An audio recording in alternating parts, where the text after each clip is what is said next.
Hitler dead. Fuhrer fell at Reich Chancellery. Anton's American soldier had whipped out the torn front page of the newspaper for him to translate the headline. His German was very bad, and Anton's English worse, but they worked it out anyhow, repeating it back and forth to each other until they were satisfied with the results. He admired the headline mainly because the American was his friend, then asked for chewing gum. His American was inclined to be generous with his largesse, so he gave to Anton 4 pieces of juicy fruit wrapped up in a twist of the old wrapper. He also got a pat on the head, which at 10 years old was something to resent, but he put up with it anyway. He wrapped up the gum in his handkerchief. Anton took only half a piece for himself, chewing it and chewing it on the road home until it lost all of its flavor and was tack in his mouth. He weighed up his options. It was a well-known fact that swallowing it would coat his lungs and almost certainly kill him, but it seemed like such a waste not to. His father was sitting next to the smuggled radio when he came through the door, crying and laughing and crying again as Radio Hamburg repeated the news. Attention, attention, our Führer is dead. Bread was burning on the stove, but the pale, sour bread he made wasn't much to cry over if it was burnt up. Anton left him with 3½ pieces in his handkerchief and went back out into Stuttgart, rich with time to waste before work. In the evenings, the house rubble looked like the hills of giant ants. He liked to pretend that they were what had laid waste to so many of them. Huge 6-legged insects with clacking, tripping mandibles, knocking down chimneys and blackening the walls with their giant ant excretions. It might look like the scorch mark from a shell, but Anton knew it was the monster ants, fooling everyone else by acting like it was the war. He spent a little time nudging his toe into sooty puddles and watching smoke rise from the American barracks over to the south, and went to loiter by the fences there when the thrill of giant ants palled. There was a camp there for Russian prisoners. In the evenings, you could hear them arguing in loud Slavic voices, their figures in the prison yard wreathed in darkness as they shouted and sometimes fought. Hitler was dead, but it seemed like they yelled as they always yelled before and wheeled blows at each other with the exact same blind, unhappy aim. Anton decided to go back home by weaving a path behind the empty cloth factory, where the tall, frondy weeds grew in the cracks in the path. In the shadow of the smokestack stood his American soldier and a strange woman, with a headscarf over her head. The soldier had his gloved fingers crammed in her mouth, so that the only noises she could make were wet pants, and her skirts were ripped across the breadth at the back. Her legs were naked and white, flashing in the shadows as she struggled, and Anton stared dumbly as the man scraped the woman's forehead up against the factory wall over and over and over again. He noticed Anton, but didn't even seem to care for either staring boys or blood. Anton could not move. "It's all right," his American assured him in his broken German. "All's gut." The woman seemed to be nearly knocked senseless, half fainted against the cold concrete. "It's all right, son." He dropped his handful of headscarf and rooted around in a pocket instead. "You go home. You have good night." Though the flesh was white, the blood on it was purple. Anton had something thrown at him. It slid off his jersey and onto the ground. "You go home," said his American. "You go." The woman did not make a sound, but every so often she jerked around like a fish on a hook. An unopened packet of chewing gum lay near the frondy weeds. Juicy fruit. The woman in her headscarf gurgled into those prying fingers, more blood mixing with saliva, and Anton took the gum and ran away. He could think of nothing else to do. Somebody would know. Somebody would find out. The juicy fruit paper crackled in his fingers. When he thought he had run away enough and could not see the cloth factory anymore, he sat on a pile of rubble and crammed all of the gum into his mouth. It made a wet and noisy ball as he chewed it. He swallowed hard, and it made a lump in his throat all the way down. His father worked in the Red Cross hospital that the French doctors had set up. Well, that wasn't quite true. He did not work in the hospital, but in the basement of the empty bakery next door where they had the morgue. When the doctors and nurses were tired of them and had done all that they could, Anton's father washed the bodies of the dead. So did Anton, as the hospital was small. It was an odd occupation, and he liked it. He wasn't one of those boys who ran around and shouted. He was a boy who liked looking at things. Looking at the dead people was easy now. His father told him they were all going to heaven, except maybe the Nutses, so you didn't have to feel bad about them. When he passed by the hospital to go to the bakery morgue, he saw rows of way-faced women there. "I don't want you going out at night," said his father, washing toes. "All these Moroccan soldiers, those Tunisians, attacking our girls. It's disgusting. You come here before 6 o'clock, Anton." Anton thought about it. Why is it only women? His father made that tish noise, which meant he didn't really want to answer the question. "Your hair's getting too long," he said. "I will cut it." "They do things to them, don't they?" Wrong question. Anton was set to wring out sponges. He kept thinking about the gum in his stomach rather than anything else. Swallowing all those pieces really would kill him.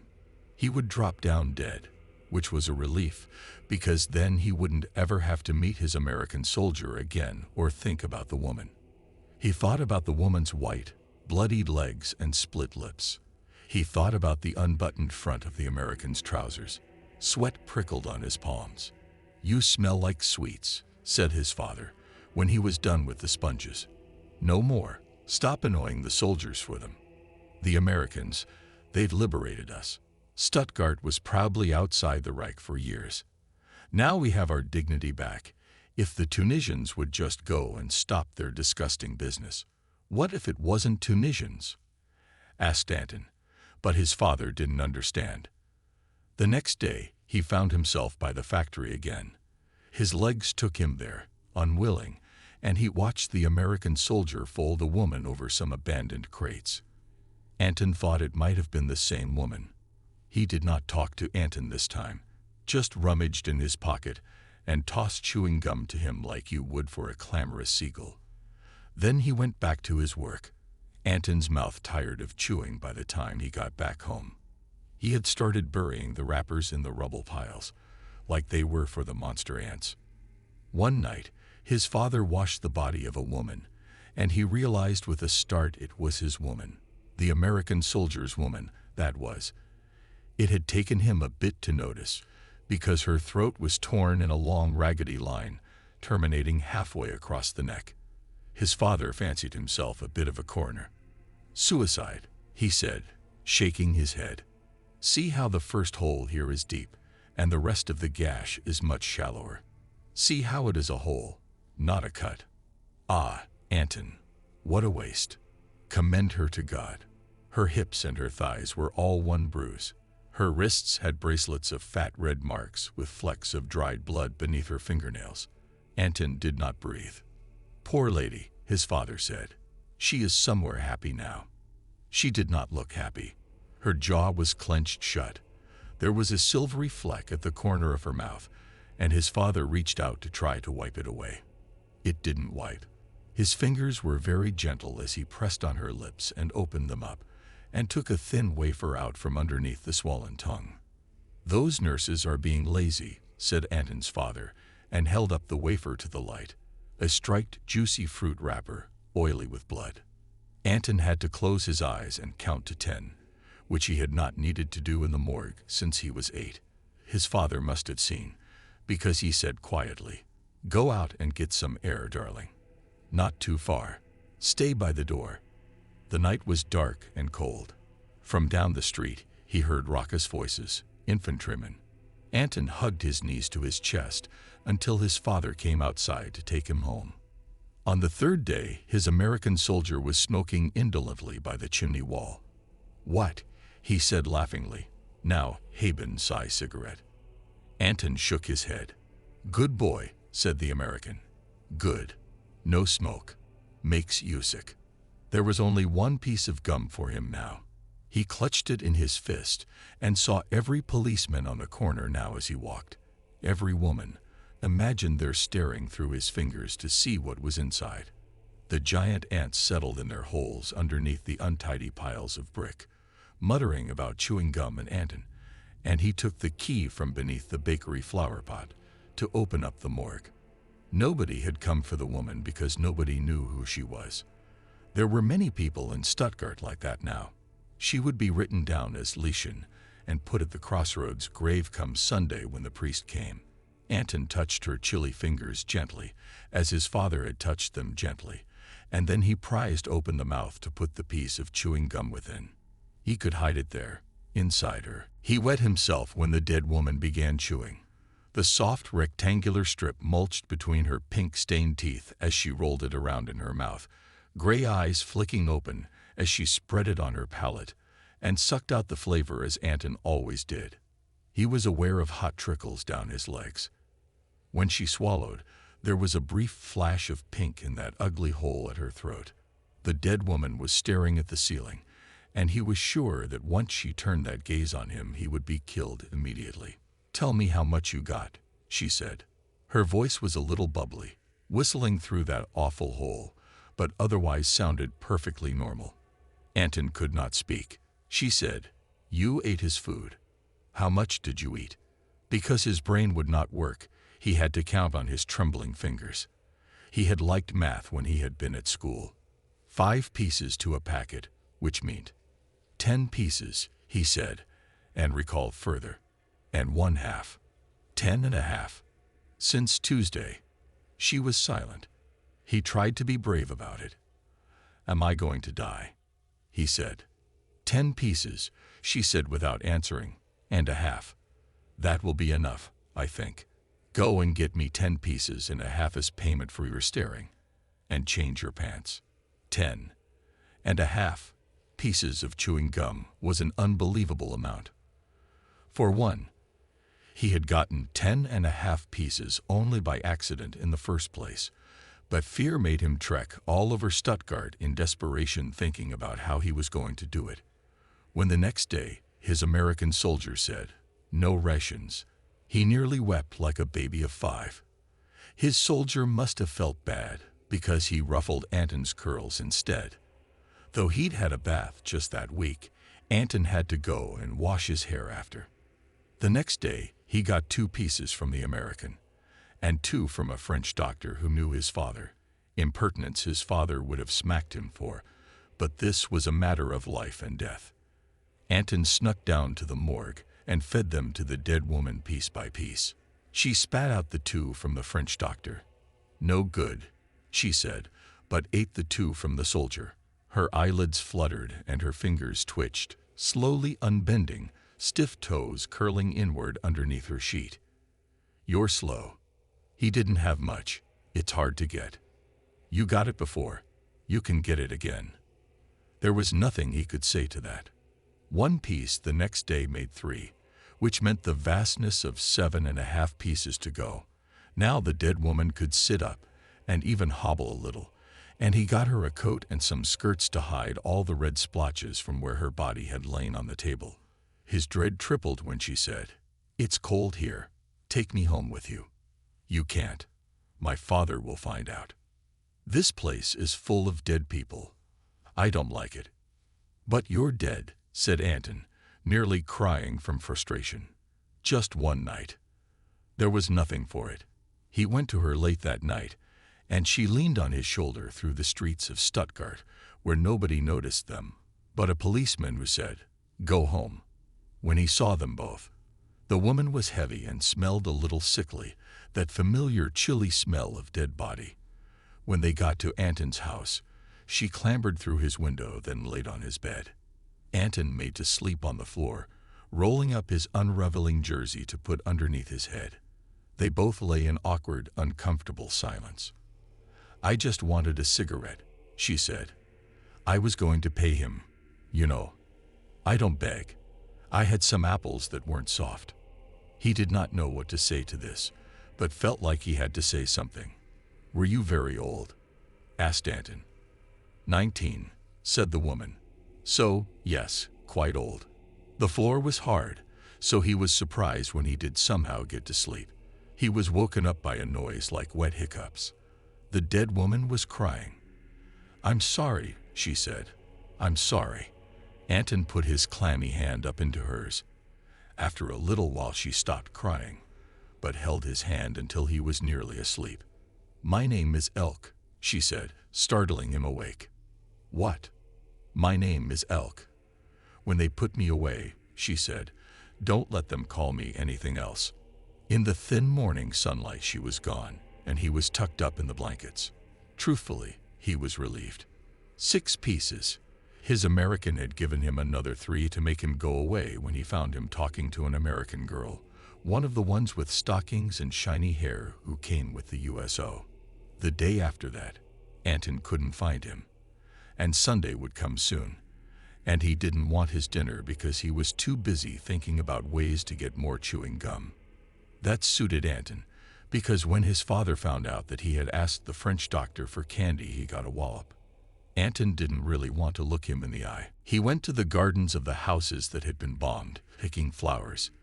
It was a sad bunch of woody roses and nosegay, but when he gave it to his soldier, who was still standing in the shadow of the factory wall, he was touched. "Oh, son," he said. He took one of the roses and put it in his buttonhole, waving it to be admired, and Anton smiled wanly. "I have a brother." He fumbled with the German as he said it. "Mein Bruder. Mein kleinen Bruder." Now Anton felt sick. "Little brother, just like you." He pinched Anton's cheek and laughed at his grimace, then gave him a whole packet of juicy fruit. "Brush your tooths," he said. 11 pieces. That was 11. He stuffed the packet down his shirt and ran all the way to the bakery. His fingers fumbled with the key. As he flung himself down the stairs, his dead woman was already sitting up, gaunt and waiting, and they ripped open the packet together with impatient hands. The last piece he broke in half with his fingernail. She gobbled it up with the rest. "All right," she said. "That's good." She swung her legs over the side of the pallet and wrapped herself in the skirt and coat, pulling the collar up over her punctured neck. Anton didn't quite know what he'd been expecting. She was still very dead, though now she walked tall and graceful and smooth. "Let's go, shall we?" "Where are we going?" he asked. But he already knew. Outside in the bustle of Stuttgart, nobody looked at them. He held tightly to her hand, the skin slipping a little underneath his palm, past the anthill piles of rubble from the houses and past the camp where the Russian men fought.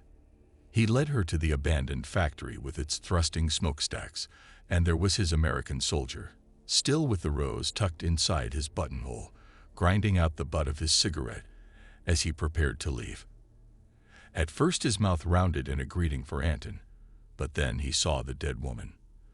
The coat had slipped open to show her dead and naked throat, the squeezed bruises of her chest, her waxen skin. His American soldier screamed. She was on him even as his gun clattered bullets into her body, and she forced his face into the wall, pushed her fingers into his mouth so that his screams spluttered into a wet muffle. Anton thought that she put her mouth to the place between his soldier's neck and shoulder to kiss him, but then there were wet, gristly sounds that were definitely not kissing. He pretended himself into one of the rubble piles safely buried in the rocks. He put himself into a monster ant and walked around in the dark, his bristly body scraping up against the bodies of other monster ants. The dead woman chewed wet, noisy mouthfuls, swallowing in grunts, hand rooting around somewhere at the soldier's belly and into his shirt. Their bodies moved together as one. When it was over, his dead woman's belly was grossly distended, and there were only scraps of cloth left in her hands, and he couldn't believe how she'd done it. And she couldn't either, because she had to be a little sick next to the wall. He did not look. Her mouth was dripping red, and she tried in vain to wipe it. But when that didn't work, all she did was cry and cry like a child. "I was always going to be in the ground with him in me," she said. "I just wanted to make sure, that's all. I just wanted to make sure." And then she was a little sick again. Anton went to see her Sunday when she was buried. Before she was wrapped up in her sheet, she said, "You will come and see me, won't you? You don't hate me," and could only fall asleep when he held her hand. Perhaps it wasn't sleeping. He sewed her up in a grubby shroud as he had seen his father do, and he was there when they put her at the crossroads grave for suicides, her and the American. With a stone, he expended some effort scratching letters onto a piece of wood, and when he was done, had some splinters and ELK for his pains. When he made the walk back home into Stuttgart and to the bakery next to the Red Cross hospital, he tried to imagine the monster ants again, but they didn't come. It was as though he had thought about them too hard, and they had burnt up in his brain. There must have been something in his face when he met his father at the door of the bakery morgue.